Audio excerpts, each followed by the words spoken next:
Chapter 9: Pakistan, Culprit or Victim of Terrorism. It seems that Pakistan is the real culprit of acts of terrorism in India. The tragic events of 26/11, the Mumbai terror attack, brought forward different responses from diverse sections of society.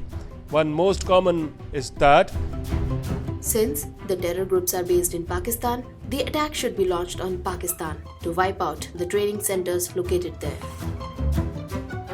The popular yoga guru Baba Ramdev, with massive following, expressed that this is the right time to teach a lesson to Pakistan. This is warmongering.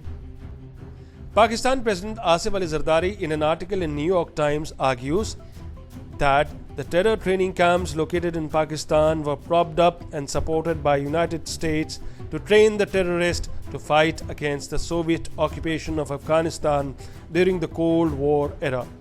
It is clear that these bases and the indoctrinated terrorists who are a product of these camps have been brainwashed into violence on the misplaced notions of kafir, enemy, and this concept of kafir was instilled among the youth in these US supported madrasas.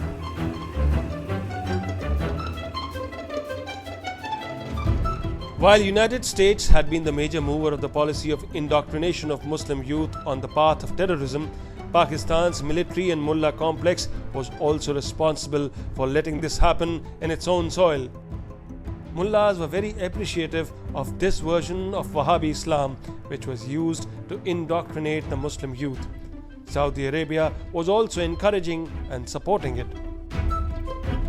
While mullahs upheld it, the military complex of Pakistan was totally in favor of receiving the accompanying dole from US and regarded this as a substitute for economic growth. This increased their hold on the state apparatus of Pakistan.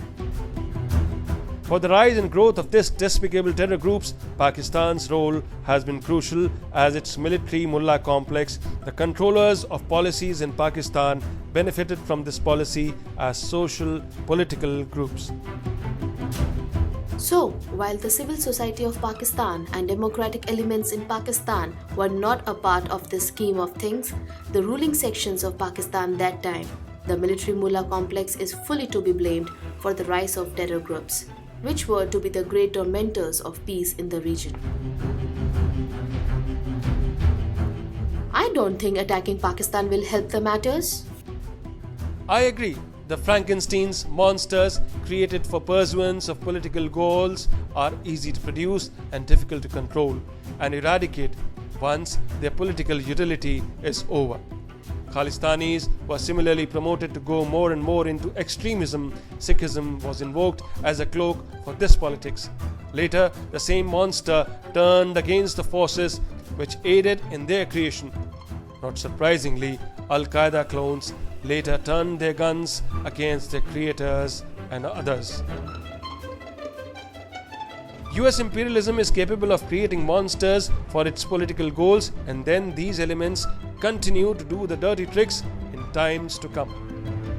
The biggest harm due to US couching its political economic ambitions in religious language has been demonization of a religion and a religious community with tragic consequence for the community. Muslims have been demonized to the hilt. It seems Pakistan herself is the victim. How true! The state of Pakistan as such has been a victim of the colonial powers' design in the pre-independence era, and later it has been molded and used by US for maintaining its hegemony in the oil-rich zone. Most of the political commentators will equate formation of Pakistan as the result of Muslim separatism.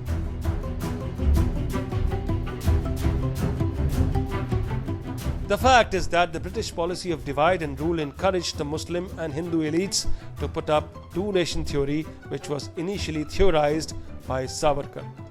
Handful of elite was behind the idea of Pakistan and Hindu nation respectively, but British gave them importance out of proportion to their social base. The politics of hate propagated by these communal formations intensified the communal violence, resulting in severe cracks in the concept of composite Indian nationalism, leading to partition of the country.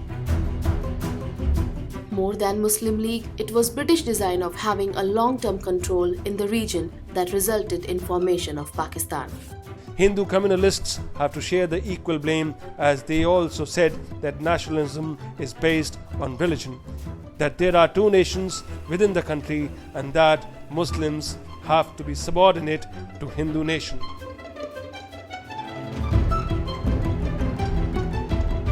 US seems to have milked Pakistan as much as it needed and now is looking for shifting its base in South Asia and also blaming Pakistan for terror groups, forgetting its major role in the same.